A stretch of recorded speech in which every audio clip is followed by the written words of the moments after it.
జై శ్రీ మాతాజీ. ఈరోజు ధ్యాన కార్యక్రమానికి వచ్చిన మీ అందరికీ హృదయపూర్వక వందనములు. స్వాగతం, సుస్వాగతం. రెండు అరచేతులు తెరిచి ఉంచి శ్రీ మాతాజీ గారి బొట్టు చూస్తూ మన అరచేతుల్లో వస్తున్న చైతన్య తరంగాలను గమనిస్తూ ఉందాం.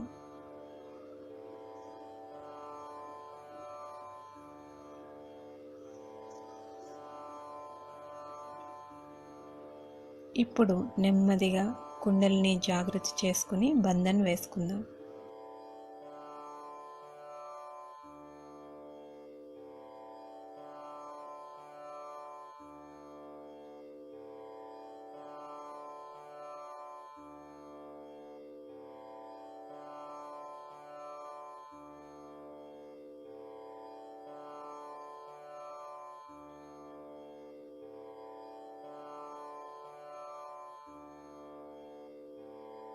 ఏది అన్మ్యూట్ రావట్లేదు.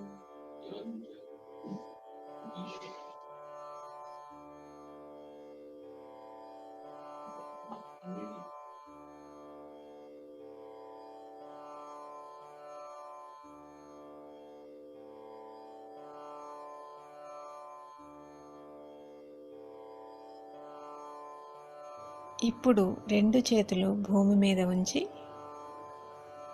అమ్మా భూమాత, మా మూలాధారంలో ఉన్న సమస్త బాధలు, దోషాలు అన్నీ మీలోనికి తీసుకుని ఈనాటి ధ్యానం చేసుకున్నట కొరకు మాకు అనుమతిని, అర్హతను ప్రసాదించండి.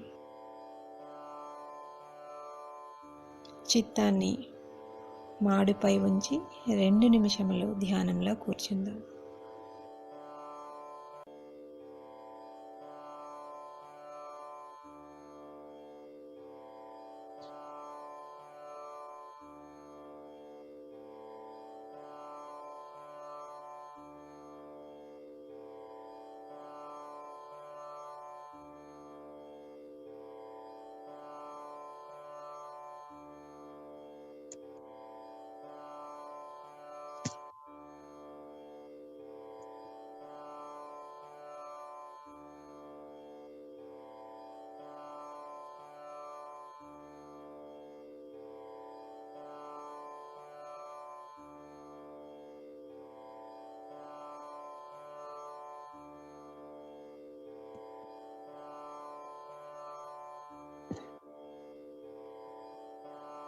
ఇప్పుడు ఎడమ చేతిని మోకాళ్ళపైన ఉంచి, కుడి చేతిని భూమాతపై ఉంచి, మన లోపల ఉన్న పరమాత్మని యొక్క ప్రేమ శక్తి అయిన కుండలిని మాతను ఈ విధంగా ప్రార్థిద్దాం.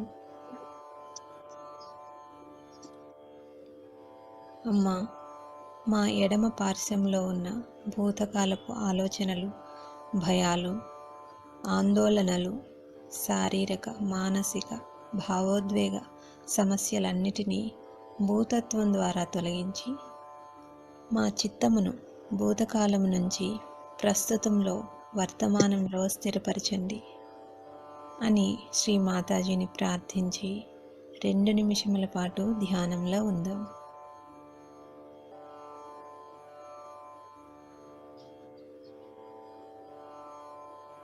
ఏ విధమైన ఆలోచనలు లేకుండా మన చిత్తాన్ని మాడిపై ఉంచి, ఎడమ అరచేతి వ్రేళ్లను, కుడి చేతిని గమనిస్తూ ఉందాం.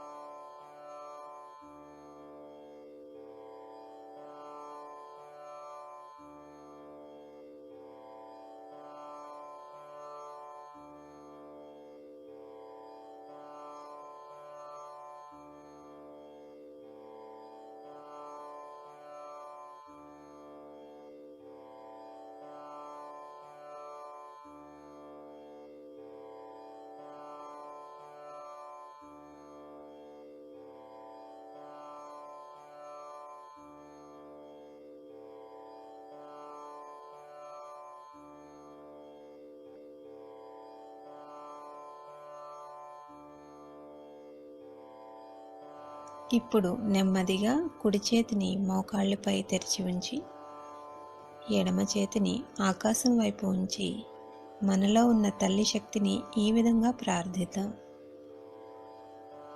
అమ్మా, మా కుడి పార్శ్వంలో ఉన్నటువంటి భవిష్యత్ కాలపు ఆలోచనలు, భయాలు, ఆందోళనలు, అతి ఉష్ణత ద్వారా వచ్చే శారీరక సమస్యలు ఆకాశతత్వం ద్వారా తొలగించి మా చిత్తాన్ని భవిష్యత్ కాలపు ఆలోచనల నుంచి వర్తమానంలోనికి తీసుకొని వచ్చి స్థిరపరచండి.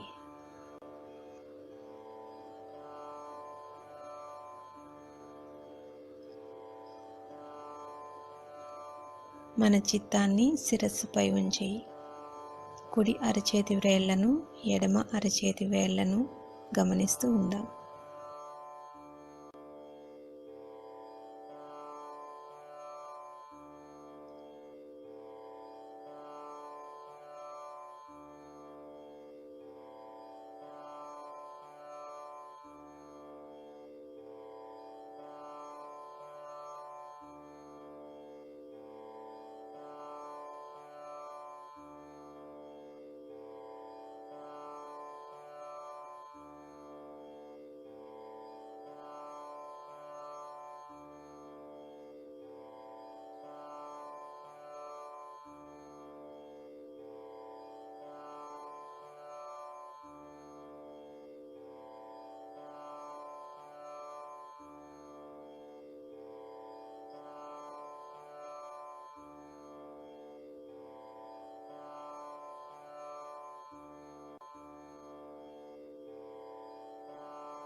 రెండు చేతులు మోకాళ్ళ మీద తెరిచి ఉంచుకొని మనలో ఉన్న తల్లి శక్తిని మా సుషుమ్నాలో ఉన్న సమస్త అవరోధాలను తొలగించి మా చిత్తాన్ని ప్రస్తుతంలో వర్తమానంలో స్థిరపరచమని ప్రార్థిద్దాం.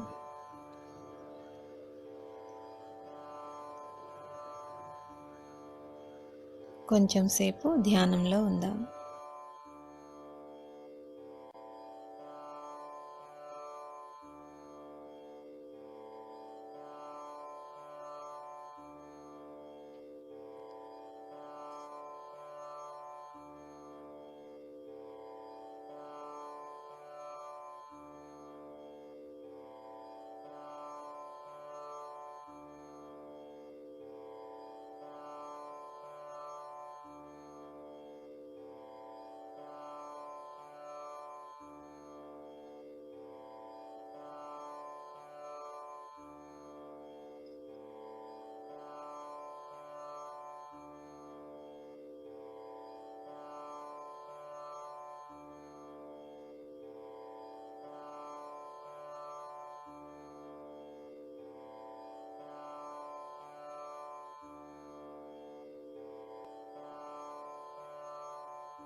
ఇప్పుడు నెమ్మదిగా మన ఎడమ చేతిని మోకాళ్ళ మీద తెరిచి ఉంచుకొని కుడి చేతిని భూమాతపై ఉంచి మన చిత్తమును ఎడమ మూలాధారంలో ఉంచి శ్రీ మాతాజీని ఈ విధంగా ప్రార్థిద్దాం. అమ్మా, మాకు చిన్నపిల్లవానికి ఉన్న శక్తివంతమైన అమాయకత్వాన్ని ప్రసాదించండి.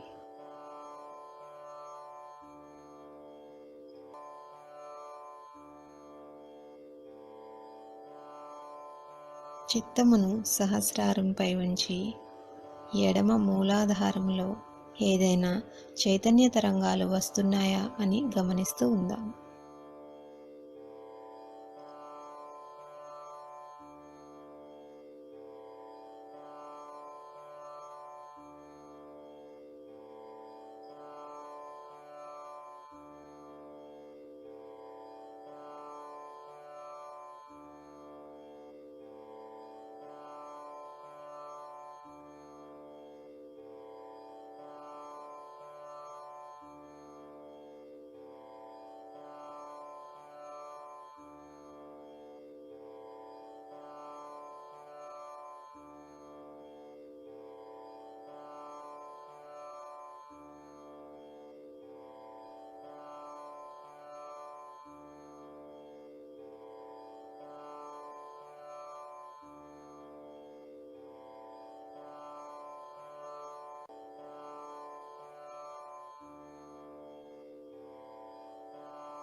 ఇప్పుడు కుడి చేతిని మోకాళ్ళ మీద తెరిచి ఉంచి ఎడమ చేతిని భూమాత మీద ఉంచి శ్రీ మాతాజీని ఈ విధంగా ప్రార్థిద్దాం.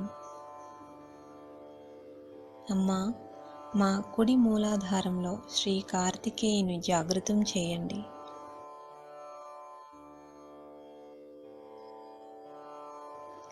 అమ్మా, శ్రీ కార్తికేయుని యొక్క శక్తితో మాలో ఉన్న దుష్ట శక్తులను, దుష్ట ఆలోచనలను, దుష్ట ప్రవృత్తిని, దుష్ట చూపులను తొలగించి మమ్ములను పవిత్రులుగా తీర్చిదిద్దండి.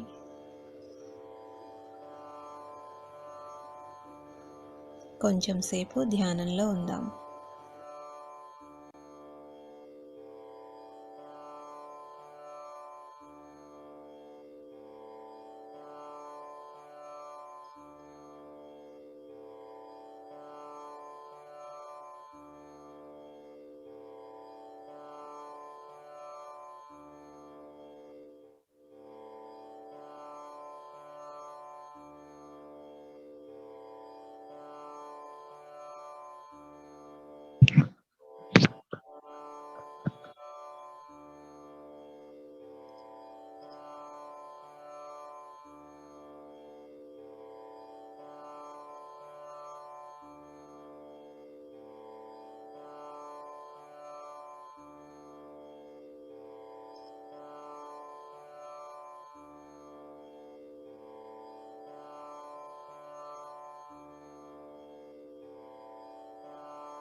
ఇప్పుడు రెండు చేతులు మోకాళ్ళ మీద తెరిచి ఉంచుకొని మధ్య మూలాధారంపై చిత్తము ఉంచి ధ్యానం చేసుకుని మధ్య మూలాధారం శుద్ధి చేసుకుందాం.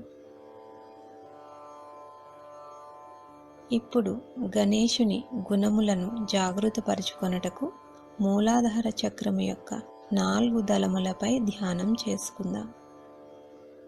మొదటి దళము మీద చిత్తాన్ని ఉంచి ఈ విధంగా ప్రార్థన చేద్దాం.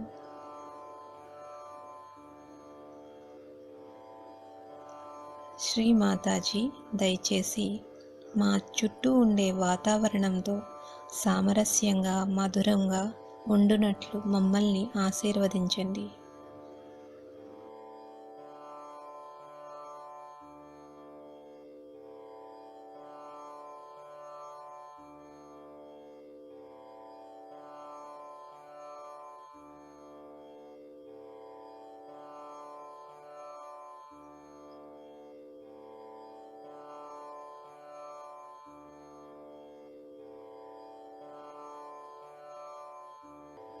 శ్రీ మాతాజీ, దయచేసి మాకు సమతుల్య స్థితిని ప్రసాదించండి.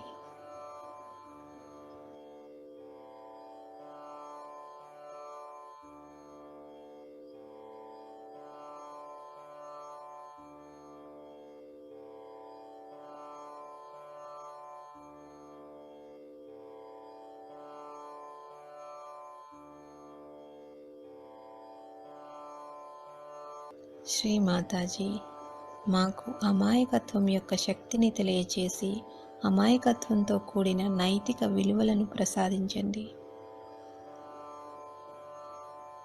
బ్రహ్మానందం యొక్క ఆనందాన్ని ప్రసాదించండి.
ఇప్పుడు రెండవ దళముపై చిత్తాన్ని ఉంచి శ్రీ మాతాజీ గారిని ఈ విధంగా ప్రార్థిద్దాం. శ్రీ మాతాజీ, దయచేసి మాలో ఉండే చెడు శక్తులను, చెడు కామ వాంఛలను జయించగలిగే శక్తిని ప్రసాదించండి.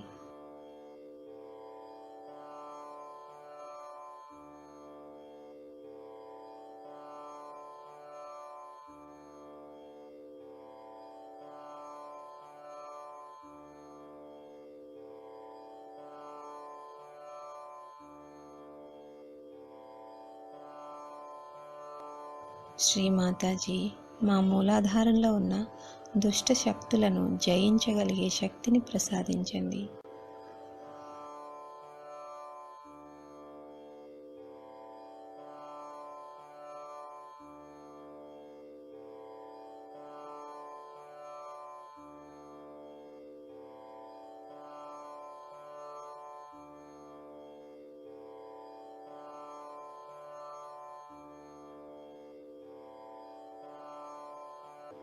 శ్రీ మాతాజీ, దయచేసి మా శరీరంలో ఉన్న ప్రతి అణువుని హుందాతనంతో శుద్ధ ఆత్మ యొక్క దైవిక శక్తితో నింపండి.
ఇప్పుడు మన చిత్తాన్ని మూడవ దళం మీద ఉంచి శ్రీ మాతాజీ గారిని ఈ విధంగా ప్రార్థిద్దాం. శ్రీ మాతాజీ, దయచేసి నాకు వినమ్రతను ప్రసాదించండి.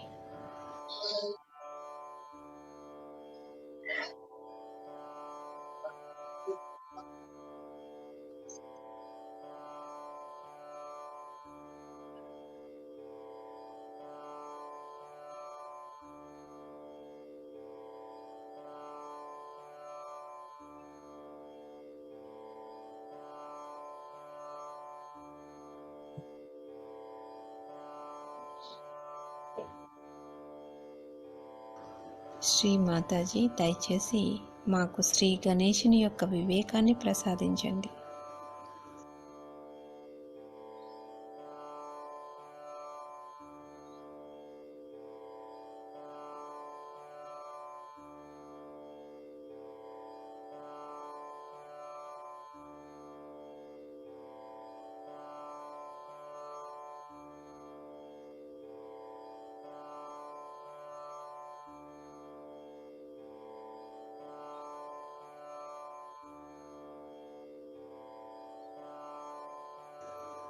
శ్రీ మాతాజీ, దయచేసి శ్రీ గణేశునికి ఉన్న వేదాల యొక్క, శాస్త్రాల యొక్క జ్ఞానాన్ని ప్రసాదించండి. ఆ వేదాల శాస్త్రాల సారాన్ని మాలో స్థిరపరచండి.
ఇప్పుడు మనం మన చిత్తాన్ని మూలాధారం 4వ దళముపై ఉంచి ఈ విధంగా ప్రార్థిద్దాం. శ్రీ మాతాజీ, మీ దివ్య ప్రేమ శక్తితో మా మూలాధారం 4వ దళాన్ని ప్రకాశవంతం చేయండి. శ్రీ మాతాజీ, మీరు మాకు ఇచ్చిన భద్రత ద్వారా శ్రీ గణేశునికి ఉన్నంత నిర్భయాన్ని మాకు ప్రసాదించండి.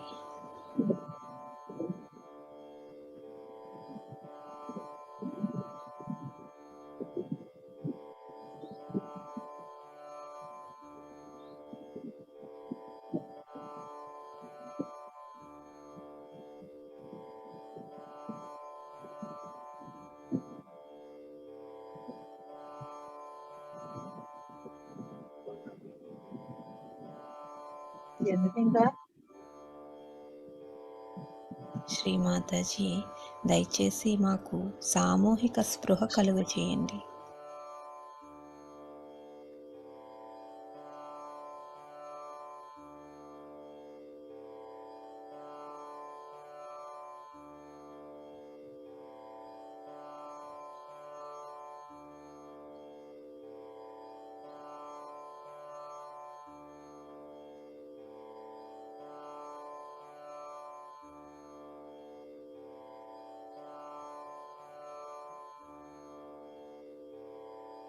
శ్రీ మాతాజీ, దయచేసి మాలో ధర్మాన్ని స్థిరపరచండి.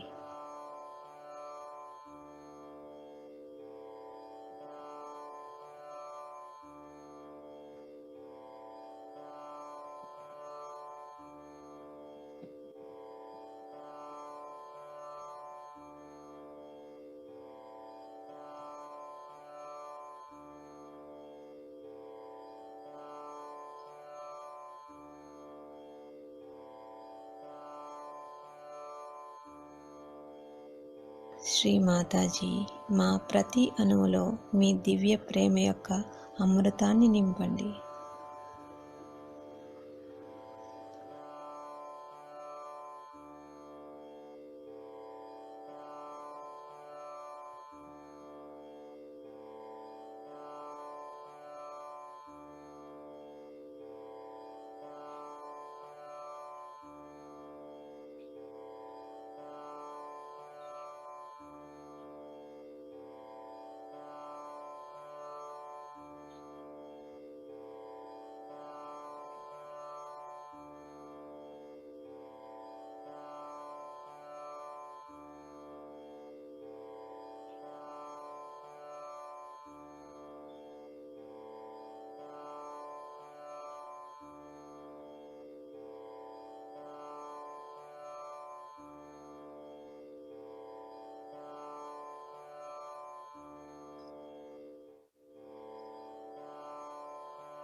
ఇప్పుడు చిత్తాన్ని సుషుమ్నా నాడి ద్వారా సహస్రారంపైకి తీసుకుని వెళ్ళి సహస్రారంపై స్థిరపరిచి నిర్విచారంలో ఉంటూ కొంచెం సేపు ధ్యానంలో ఉందాం.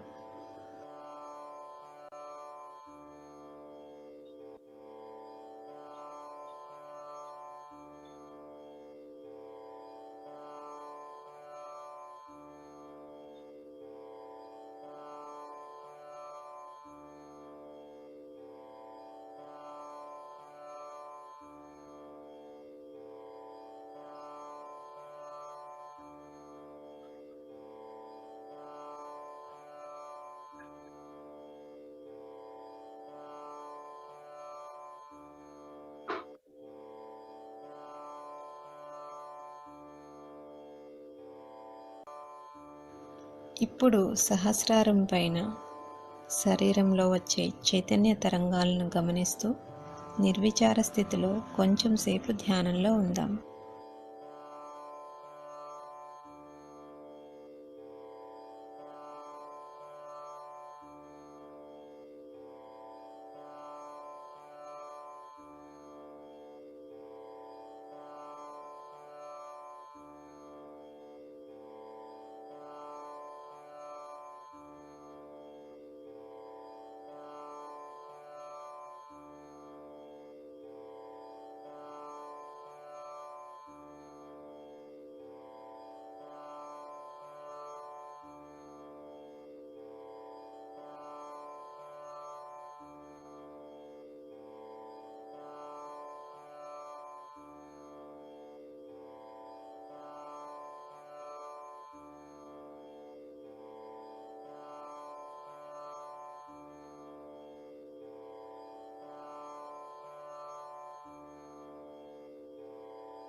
నెమ్మదిగా కళ్ళు తెరిచి 2 చేతులు జోడించి శ్రీ మాతాజీ గారికి ఇంత చక్కటి ధ్యానమును ప్రసాదించినందుకు ధన్యవాదాలు తెలియచేసుకుందాం.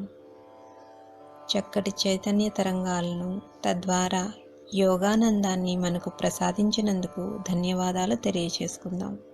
ఇప్పుడు నెమ్మదిగా కుండలిని జాగృతి చేసుకుని బంధన్ వేసుకుందాం.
జై Shri Mataji. But as Kundalini rises, on every center, you start getting the light of that center. At the first center, you get back your innocence. Your eyes become innocent. Your behavior becomes innocent. You are not filled with lust and greed. You don't look at things with lust and greed, but you look at things with innocence, which is a very big thing that people have lost, and that you get back. And such a person develops many qualities. One of them is that such a person is full of fragrance. Such a person has a tremendous gravity. Tremendous gravity. And such a person has tremendous dynamism, and attraction is a bad word, so I don't want to use it, but magnetic. His magnet is awakened within him. This is the center of your magnet, of the earth. Such a person develops a tremendous sense of roads, and sense of direction. You place him anywhere, he will know where to go, like birds. You place birds anywhere, they know which side is north, south, east, west. In the same way, you also develop your lost innocence and your magnet within you by which you have proper direction. But the highest of all, you develop the proper direction to wisdom, which is a wise thing to do. You just don't do stupid things. You just don't do.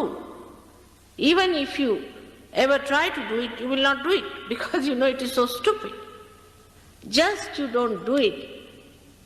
I mean, it is so simple to be wise than to be stupid. Because if you have to be stupid, you have to go out of the way to be stupid and idiotic.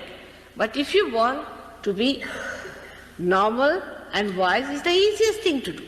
But what people do is to do things that would make them more and more stupid, nonsensical. Because also some people told me they do it, the reason being they think they have a nuisance value. Like in London now we have one funny stuff going on, they call it what? Punk rock. You see, it's a funny stuff. Now, poor things, they don't know what they are doing. And I think only value of that punk rock system is this, that they try to sort of make a nuisance out of them so that people feel attracted towards them, or sort of a significance out of them. But when you become a realized soul, you realize your significance because you understand you are part and parcel of the whole, and that your significance is to give realization to others. The highest of highest. That's what you have to do. Now you are a saint. And that's how the whole attitude of cheapishness, of outward shallowness finishes and you become a serene, dignified personality. This is not possible through any sermon, any lecture. It is only possible when the Kundalini rises, you become like a very dignified child. Very dignified child. I had seen one beautiful painting done of Mother Mary being taught first time. If you see her as a child, she's a very dignified personality. As a child, she's about 10 years of age. I have seen my own grandchildren who are not very old, but extremely dignified. They walk like kings, behave like kings. In every behavior, you find there's such a dignity. They'll never do something shallow. They'll never ask for anything. They never weep for anything. They never cry for anything. They're so dignified and they understand it so well what is dignity is. I don't have to tell them because they're born realized. In the same way, you become that. Nobody has to tell you that do this or do that. But you understand that you must have self-respect. This happens to you automatically. This is actualization. Nobody has to tell you that you be dignified, you just become. I have seen people who were absolutely absurd. Even from this punk rock we got some people. And they were so changed that people could not recognize them. But one thing bad has happened with this punk rock, that they put some sort of dye in their head, and since then their eyes became very weak. Because these dyes, I think, make the optic lobe covered with some sort of a color, and you can't see properly, and the eyes became very weak. And it took some time for us to remove the effect of those dyes from their head. We go headlong. What's wrong? There's nothing wrong in this world if it is a stupid fool. But for a wise man, there are very many things which are absolutely wrong, and there are very many things which are absolutely correct. So you develop your wisdom by this first sentence.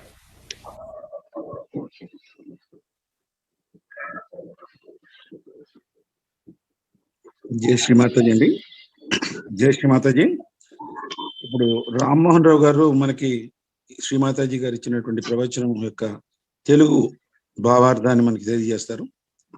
Over to Rammohan Rao గారు. జై Shri Mataji. Voice బాగుందా? Okay అండి. Voice ఓకేనా? Okay. Okay. ఇప్పుడు శ్రీమాతాజీ గారు చెప్పిన తెలుగులోది కూడా నేను చెప్తాను. ఇప్పుడు మనకి సూక్ష్మంగా మా మాతాజీ గారు దేని గురించి చెబుతున్నారో. అంతకన్నా పూర్వము 1 minute రివ్యూ తీసుకుందాం. 5 రోజులు అయింది కదా, ఈ 5 రోజులు బట్టి ఇక్కడికి ఈ స్థితికి వచ్చాము. ఏం జరిగింది 5 రోజుల్లో మనకి ఒక చిన్న రివ్యూ, 1 minute రివ్యూ. ఇప్పుడు కుండలిని జాగృతి జరిగింది మొట్టమొదటి రోజున. అయితే సైన్స్ ఆఫ్ కుండలిని ఏం చెప్తుంది? ఆ సైన్స్ వలన మనకి ఏమైనా లాభం వచ్చిందా, రాలేదా? ఎవరి కుండలిని? మాతృశక్తి, ఆదిశక్తి. ఆవిడ యొక్క అంశము, అతి సూక్ష్మమైన అంశము మన శరీరం లోపల మూలాధారంలో అక్కడ ఉంది. అక్కడ ఒక చిన్న కేవ్ లాగా ఉంది, ఒక ఇల్లు లాగా ఉంది. ఆ ఇల్లులో ఉంది. ఎప్పుడు మేల్కొనలేదు. మనం పుట్టినప్పటి నుంచి ఉంది, కానీ మేల్కొనలేదు. మొట్టమొదటి రోజున మేల్కొంది. లేటెంట్ ఫేజులో నుంచి, సుప్తావస్థలో నుంచి నిర్విచారమైనటువంటి స్థితిని మనకు కలిగించింది. మనకు అనేక అనుభూతులు వచ్చినాయి. వాటిని అన్నిటినీ కూడా మనం పోల్లో కూడా ప్రజెంట్ చేసాం. వాటి వివరాలు ఎనాలిసిస్ కూడా చేసుకున్నాం. ఈ కుండలిని శక్తి యొక్క ప్రధాన ఉద్దేశం ఏమిటి? ఆవిడ ఎందుకు మేల్కొంది? ఏం చేస్తుంది మేల్కొని? మనలో ఏమి మార్పులు తీసుకొస్తుందో ఇప్పుడు చూద్దాం. మొట్టమొదటి మార్పు మనల్ని ఏం తీసుకొస్తుందండి? మన జీవితంలో శుభము తీసుకొస్తుంది, మంగళకరము తీసుకొస్తుంది, ఆస్పీషియస్నెస్ తీసుకొస్తుంది, పవిత్రత తీసుకొస్తుంది. ఇంతగా పూర్వమే మనకు ఒక బుద్ధి అనేది ఉండదు, అటెన్షన్ అనేది ఉంది, ఒక మనస్సు, ఒక మైండ్ తో ఆలోచించేటువంటిది, బ్రెయిన్ తో క్యాలిక్యులేషన్ చేసుకునేది, విచారముతో దాన్ని అనాలసిస్ చేసుకునేది ఉంది. దాన్ని ఏం చేసిందంటే చిత్త సమానం చేసింది. ప్రజ్ఞను చేసింది. అక్కడ మన యొక్క ఋతువులకు అనుగుణంగా ఉండేటువంటి చిత్త ప్రకృతిని ఒక సమానమైన స్థితికి తీసుకొచ్చింది. ఈ ప్రపంచం ఏమిటి, భగవంతుడు ఎవరు, ఇది ఏంటి, ఇది ఎలా జరుగుతుంది అనే దానికి ఆందోళన తీసేసి సమానమైన స్థితిలోకి తీసుకొచ్చింది. అది ప్రజ్ఞ సమతుల్యత. ఇక తర్వాత మనకి హృదయంలో మనస్సు ఉంది. ఆ మనస్సును కూడా సమతుల్యం చేసింది. ఎలా చేసింది? సమయాచారంగా చేసింది. మనకి భయాన్ని పోగొట్టడానికి, దానిలో ఉన్నటువంటి న్యూనతా భావాన్ని పోగొట్టడానికి. ఎందుకని? అక్కడ శివతత్వం ఉంది. శివాని, భవుడు భవాని, వాళ్ళ యొక్క తత్వాన్ని మనకి సమతుల్యతగా అందించటానికి, మనలో ఉన్నటువంటి అనేకటువంటి న్యూనతా భావాలను తీసేయటానికి, భయాన్ని తీసేయటానికి, సంశయాన్ని తీసేయటానికి ఎంతో దోహదం చేసి మనకి అక్కడ ప్రేమను పంచుతుంది, ప్రేమను చక్కగా ఉంచుతుంది. మాతృ ప్రేమ, ఆవిడ ప్రేమ. ఇక అదంతా అయిపోయిన తర్వాత సాక్షితత్వం తీసుకొచ్చింది. దేనిలోనూ ఇంటర్ఫియరెన్స్ అని ఉండదు. మనం దాంట్లో చేయి పెట్టేది ఏముండదు. చాలా లిమిటెడ్ పద్ధతిలో తీసుకెళ్తుంది. ఆ సాక్షి స్వరూపంలో ఏమవుతుందామంటే ఆ యాంగ్జైటీ నశించి, ఆ తీవ్రత అనేది నశించి చాలా నెమ్మదిగా శాంత చిత్తుడు అయిపోతాం అన్నమాట మనం. ఆ తర్వాత మనం ఎక్కడికి తీసుకెళ్తుందంటే క్షమాశక్తికి తీసుకొస్తుంది. క్షమ ఇస్తేనే కదా మనలో ఉన్నటువంటి ఆ యాంగ్జైటీ సమాన తుల్యంలో వచ్చేది. అందుకని క్షమను తీసుకొచ్చి ఏం చేస్తుందంటే మన తపోభాగానికి తీసుకెళ్తుంది. తపస్సు యొక్క శక్తిని పెంచడానికి తీసుకెళ్తుంది. నిర్విచారమైన స్థితి చాలా విశాలమవటానికి, ఎక్కువ సమయం నిలబడటానికి తీసుకెళ్తుంది. ఎవరు క్షమించగలుగుతారు? శక్తివంతుడు, బలవంతుడు, రాజైన వాడు, వీరుడు, సూర్యుడు క్షమించగలుగుతాడు. భయపడేవాడు క్షమించలేడు కదా. ఆ వీరత్వము, ఆ శూరత్వము, ఆ బలము, ఆ శక్తి, ఆ జ్ఞాన శక్తి, ఆ పటిమ అర్థం చేసుకునేది మనకు రావటం వలన ఆ క్షమాశక్తి పెరుగుతుంది. దాంతో శాంతి సుస్థాపనం జరుగుతుంది. ఆ తర్వాత ఏం చేస్తారంటే ఇటువంటి అన్ని లక్షణాలని ఏకాకృతం చేసి సమగ్రతకు తీసుకొస్తారు. అప్పుడు ఏమవుతుంది? మనకి ఈ విశ్వంలో ఉన్నటువంటి భాగమంతా మనకు అర్థమవుతుంది. బ్రెయిన్ యొక్క విశాలత పెరుగుతుంది. కుండలిని ఇన్ని పనులు చేస్తుంది. ఈ విధంగా మన యొక్క జీవనం అభివృద్ధి చెందుతుంది. అందుకని శ్రీమాతాజీ గారు అంటారు, మీరు ఎక్కువ సహస్రారం ఎప్పుడైతే మీకు తెరుచుకుంటుందో, మీలో ఉన్నటువంటి ఆత్మవిశ్వాసం పెరుగుతుందో, భక్తి శ్రద్ధలు పెరుగుతాయో, పరమాత్ముడి యొక్క ఉనికిని మీరు గ్రహించగలుగుతారో, రెండు చేతుల్లో అనుభూతి చెందగలుగుతారో, ఆనాటి గజేంద్ర మోక్షం లాగా వచ్చి మిమ్మల్ని శంఖ చక్ర గదా పద్మయుతుడై గరుడు మీద కూర్చుని వచ్చి విష్ణుమూర్తి ఎలా అయితే ఆ గజేంద్రుని రక్షించాడు, ఆ విధంగా మానవేంద్రులైనటువంటి మిమ్మల్ని రక్షిస్తాడు. ఆయనే సర్వాంతర్యామి పరమాత్ముడు అని చెబుతున్నారు శ్రీమాతాజీ. సో ఈ రివ్యూ అంతా తెలుసుకున్న తర్వాత శ్రీమాతాజీ గారు ఈ రోజు యొక్క స్పీచ్ యొక్క ముఖ్యాంశం ఏమి చెబుతున్నారంటే, మీరు లోపలికి చూసుకోండి, మీ అంతర్గతంగా చూసుకోండి, మీలో ఉన్న డైనమిక్ శక్తిని, దానిలో ఉన్నటువంటి మ్యాగ్నెటిక్ ఫోర్స్ ని చూసుకోండి. అంటే మన లోపల ఏముంది? ఇప్పుడు దాకా చెప్పుకున్నటువంటి కుండలిని శక్తి ఉంది. అది అయస్కాంతం యొక్క శక్తి లాగా ఉంటుంది. ఎలా ఉంటుందంట, బర్డ్స్ ఉంటాయి, ఒక చోట ఆకాశంలో ఎక్కడో ఎగురుతాయి, అక్కడ దిక్కులు కనపడవు, అయినా వాటికి డైరెక్షన్ తెలిసిపోతుంది. ఎక్కడ బయలుదేరినాయో, ఎక్కడికి వెళ్ళాలో, గమ్యస్థానంలోకి మళ్ళీ తిరిగి రావాలో వాటన్నిటికీ తెలుస్తుంది. అలాంటి మ్యాగ్నెటిక్ ఫోర్స్ మీరు డైరెక్షన్ బాగా తెలుస్తుంది. మీ బుద్ధి సుబుద్ధి అవుతుంది, మీ ఇంటెలిజెన్స్ విజిడమ్ అవుతుంది అంటున్నారు శ్రీమాతాజీ గారు. అదేవిధంగా స్టూపిడిటీ, నాన్ సెన్సికల్ బిహేవియర్ అవన్నీ పోతాయి. దానికి రీజన్ ఏం చెబుతున్నారంటే, లండన్ లో ఉన్న పిచ్చిగా బయలుదేరేటువంటి ఒక ఎగ్జాంపుల్ కూడా చెప్పారు. వాళ్ళు అది చేయండి ఇది చేయండి అంటారంట. ఎందుకు చేయండి అంటారంటే పీపుల్ని అట్రాక్షన్ చేయటానికి. ఇక్కడ ఏదో గొప్ప విషయం జరుగుతుంది, రండి చూడండి అన్నట్టుగా జరుగుతుంది. అలాంటిది ఏమీ ఉండదు. మీరేం చేయాలంటే అలాంటి పిచ్చి నాన్ సెన్సికల్ పనులు చేయకుండా మీరు ఆత్మ సాక్షాత్కారి, మీరు రియలైజ్డ్ సోలు. మీ యొక్క ప్రధాన ఉద్దేశం ఏంటంటే మరొక రియలైజ్డ్ సోల్ని మీరు సృష్టించటం. మీకు కలిగిన అనుభూతిని మరొకరికి ఇవ్వటం, అది మీరు చేయాల్సింది అంటున్నారు. ఆ విధంగా ఉన్నటువంటి ఆ షాలోనెస్, ఆ నిమ్నత, ఆ కింది దిగజారిపోయినటువంటిది అదంతా పోతుంది. మీలో ఉన్న హోల్ యాటిట్యూడ్ ఒక్క క్షణంలో మారిపోతుంది. మీరు మహోన్నతమైన శిఖరాలకు చేరుకుంటారు అని చెప్పారు. ఇంకొక విషయం ఏం చెబుతున్నారంటే, ఈ మదర్ మేరీ ఎలాగా ఆయన చైల్డ్ ఎలాగా ఉన్నాడో ఆ విధంగానే మీ యొక్క తల్లి, మీ యొక్క కొండలిని తల్లి ఉండటం వల్ల ఆవిడ యొక్క బిడ్డగా మీరు చాలా డైనమిక్ గా, ఉత్తేజవంతంగా, చక్కగా అర్థం చేసుకునే వాళ్ళలాగా మీరు బయలుదేరుతారు. అది ఎక్స్ట్రీమ్ కెపాసిటీస్ ఉంటాయి, అయినప్పటికీ చాలా అనుకువగా ఉంటారు. మీ లెవెల్ చాలా హైనెస్ గా ఉంటుంది. చూడండి, నా యొక్క గ్రాండ్ చిల్డ్రన్ ఉన్నారు, వాళ్ళు చూడటానికి చిన్న చిన్న పిల్లలు, వాళ్ళు పెద్ద పెద్ద మాటలు మాట్లాడుతూ ఉంటారు, దేనినైనా అర్థం చేసుకుంటారు, దేంట్లోనూ అనవసరంగా మాట్లాడరు దేని గురించి. కానీ ఎంత కఠిన విషయమైనా వెళ్ళి ఇంట్రాస్పెక్ట్ చేసి దానిలోని నిజాన్ని తీసి నాకు చెబుతూ ఉంటారు, నేను ఆశ్చర్యపోతూ ఉంటానని చెప్పారు. అలాగే మన యొక్క ఆజ్ఞా చక్రంలో ఉన్న భాగాన్ని కూడా ఆప్టిక్ క్యాస్మా ఉన్నటువంటి కలర్ అనేది ఒకటి వస్తుంది, అది సత్యాన్ని గ్రహించలేదు, ఎందుకంటే కంటి పొరలను అది కప్పేస్తుంది అని చెప్పారు. అది ఈగో వల్ల వస్తుందండి అని చెప్పారు. ఆ విధంగా అక్కడి నుంచి కుండలిని శక్తి ప్రయాణించి పైకి వెళ్ళినప్పుడు ఆ యొక్క మోక్ష ద్వారం చక్కగా తెరుచుకుని మీకు అలాంటిటువంటి ఆ కలర్ గా ఉండేటువంటి కనపడేటువంటి భాగాలు కూడా పోయి అత్యంత సూక్ష్మమైన విధానంలో మీరు అన్ని ఆలోచించగలుగుతారు, అర్థం చేసుకోగలుగుతారు, అనుభూతి చెందగలుగుతారని చెబుతున్నారు శ్రీ మాతాజీ గారు. ఇవి కొన్ని ముఖ్యమైన పాయింట్లు మనం తీసుకున్నాము ఇప్పుడు. జై శ్రీ మాతాజీ. Thank you.